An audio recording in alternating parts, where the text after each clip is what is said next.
when we came out. Adolescent males are a bit like that. I think it's the hormonally challenged and they're independent but not too sure about it. So he kicked up a giant fuss. We had a couple of them like that. There is a big adult male. I wiped out his face and put a question mark because we have not seen him. The story from a research team is that when they're in the camp, they hear him making a long call up the hill. And when they're up the hill, they hear him making a long call from around the camp. So he's there. Why he has not shown his face yet, I don't know. But the nice news, and it should be that way, there is a big dominant male that's there and seems to be keeping track of things. Okay. Then, of course, there's the young guys, the sub-adult or the young adult males. This one is Jumbat, which I think means beard, and he's got quite a nice beard on him. And I just got one other to show you. This is Gatchuk. There's another one called Bendili. So anyway, we have quite a good collection of orangutans. In other areas, there are orangutans with very young infants, not the older ones. So we seem to have a mix of age and sexes. There's an adolescent female or a boyfriend that hang around. So somehow it seems to be a community with a nice balance of age and sex classes.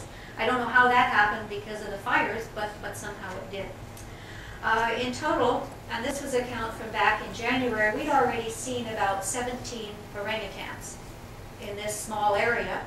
And that's a lot. They've been running for a couple months more, so we're now over 20 orangutans, and we're working in an area of no more than 3 or 4 square kilometers, which is pretty good. So I don't quite get it, because this area is supposed to be really bad for them, but in fact there seem to be quite a lot of orangutans there, so it looks like not only is it nice for us as researchers, but it's really nice news in terms of orangutan survival in the national park, because it means they're doing pretty well. Not only that, they're all healthy. They're not skinny, just barely making it at all. They're all plump. Their hair is good, they're reproducing, so they're looking like they're in good shape. Okay. Interesting things in terms of what we're finding. It looks like they may be more terrestrial. Again, finding a female and her son on the ground is pretty weird, and they eat a lot of terrestrial vegetation. The gingers are on the ground, so they're eating stuff on the ground rather than being up in the trees, which is, again, not something that wild orangutans are supposed to do. When I talked to Yunus, he says, oh yeah, they're on the ground a lot. So we can't prove it yet, but he's been there for 30 years, so I think he knows. That would be very interesting because it's a really different picture of orangutan adaptation. Have any of you followed the Ardipithecus story? You know, there was a big science article earlier in the year about these human remains that looked as though it hadn't gone through a knuckle walking phase. It looked like early humans that had come out of the trees and had never gone to a terrestrial quadrupedal on the ground before they walked. Yeah. Well, guess who? That's them. Yeah, they never went through the African phase of coming down and doing knuckle walking first. They just come out of the trees and they come right down to the ground. So you end up with a different physical form. This, I think, is a good example or a possible good way to see how that might have happened. Okay? They may be more migratory. Again, rather than not just sitting around and waiting and not traveling when food is hard to come by to conserve energy, they have a particular palm that grows inland that they like to eat. So what they may do is not exactly a snowbird system, but when things get bad, they migrate to an area that's good in these particular palms, eat there, and then come back to the side of the river. So they don't just sit and wait and reduce their travel. They manage it in a different way, but it's a different pattern than what we see elsewhere.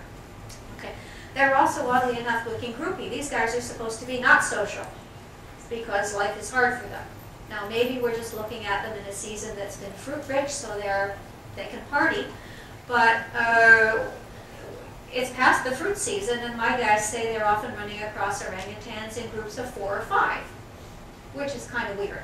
Again, if you don't know orangutans, it may not mean much to you, but they shouldn't do that. You know, 1 or 2 is the way it is. If they're mating, you might get a consort, but groups hanging out together in bad habitat shouldn't be happening, but that's what they're doing. And the last thing is a funny story, is Mentoko. Mentoko, again, is the place where the original orangutan research was done. And the story from my research assistants is that the males come from Mentoko to Bendili. And they get the females, and then they go back to Mentoko. So nobody is clear what's in Mentoko. I'm wondering if there's not a mall there or something. But there's something at Mentoko they apparently like, and it's not clear what it is. Apparently Woodchuck one day decided he was going to be a big guy, and he started off to Mintoko on his own. But then he got scared and came back, but he went up the hill first, and then came back. So my research assistants were really annoyed that they had to track up the hill, and all he did was turn around and come back. So there are clearly some interesting things about them, some of them that probably have some interesting implications for great ape adaptation in general and how great apes deal with hard lives. Some of them maybe have implications for human evolution and how things could have happened, and some probably have implications for, what are the things you do when life gets tough. And maybe things aren't so tough here as we thought. Okay. I think there are other things than research that we can do here. So some of this has to do about the conservation stuff that we can do. Let me just give you a couple of examples of things where I think our being there could have some usefulness beyond just doing the research. And we'll go back to the oil pond story. Again, these are oil ponds. This is not the place that I was, but you can use it as an example. On the back here of that area that still has forest on it, was an oil pond plantation I visited that had a layout like this. There were fields of oil palms, and then back here was an area that for them was a conservation area that had a lot of orangutans in it. They were very proud of it. They take good care of it. That was their contribution to conservation, the whole works of it. But they were upset because they had been planting on the back face of this hill, which faced the conservation area, and orangutans were coming in and pulling out the newly planted oil palms. There are little seedlings that look something like that, and orangutans like to pull out the shoots the way I remember pulling grass as a kid to eat the nice new growth. The nice new growth on this is like hearts of palm. So orangutans would come in and they could clean out probably several hundred of these for breakfast. So the oil palm company was not, or not the oil palm, yeah, the oil palm company was not very happy that orangutans were pulling out the shoots. So you know what they did after they pulled them out the first time? They went back and they planted them again. Guess what the orangutans did? Now, the thing, yeah, and on top of that, when you look at the situation, we went out to see what was there, and the only thing there was to separate the orangutan conservation area and the planting area was a little road about 3 meters wide with no barriers on it. They could just walk across.